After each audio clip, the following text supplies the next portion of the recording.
whose valuable insights and thoughts will surely inspire us. All on this significant day, please join to listen and welcoming with big clap to our Chief Guest, Mr. Hemant Kumar Mahapatra, the editor of Shuka. The editor.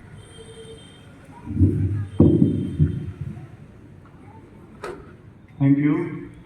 First of all, I may be obliged to speak in Odia. Since the proceeding of the meeting is going in English, I prefer to speak in Odia because not that I do not know English. I have done MA in English, MPhil in English, served the Indian Express for long 35 years, but my Reverend teacher, late Professor P.K. Pati, has advised me, whenever you speak in Odisha, at least you speak in Odia. So, giving respect to the departed soul, I used to speak in Odia. So, I may be acknowledged. बंधुगण, college अध्यक्ष श्री संतोष होता, संपादक श्रीयुक्त मंतु अग्रवाल, सभ्य श्रीयुक्त Gyan Prakash Agarwal, madam फरमानिया, vice principal, college आमर सम्मान्य शिक्षक शिक्षयित्री वृंद, स्नेह छात्र छात्री,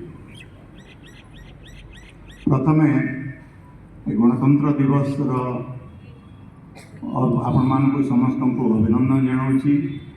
विशेष किसी न कहीकि आमर देखुची आमर ये जो अच्छा परिचालना कमिटी से बहुत सोशल एक्टिविस्ट सोसाइटी पर काम करते गोटे अच्छी सोसाइटी हमको बहुत किसी देती we should think what we can give to the society यही चिंताधारा लेकर छात्र छात्री मैंने काम करतु बहुत कष्ट आमर स्वाधीनता मिली स्वाधीनता संग्रामी मानकर बहुत त्याग बलिदान फल आम स्वाधीनता मिली स्वाधीनता केमती बजाय रे दिगरे छात्र छात्री मैंने दृष्टि दिंतु एवं उद्यम कर काम करतु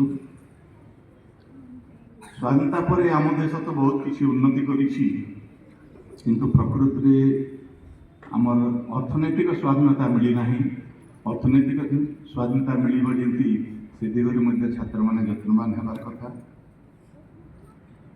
वर्तमान सरकार गोटे पृथ्वी गोटे विश्वगुरु भारत तो गोटे विश्वगुरु थिला से विश्वगुरु केमती पुणी हम से जो काम चलती आपण मैंने समस्ते सहभागी बनतु विशेष किसी मो छात्र छात्री मान किसी कहवाई चाहू ना मत एठिके आसवाई सुजोग देथिबारु आपण मान संगे मिसिबाई सुजोग देथिबारु कॉलेज परिचालना कर्तृपक्ष अध्यक्ष एवं समस्त को मो धन्यवाद दी मोर वक्तव्य शेष।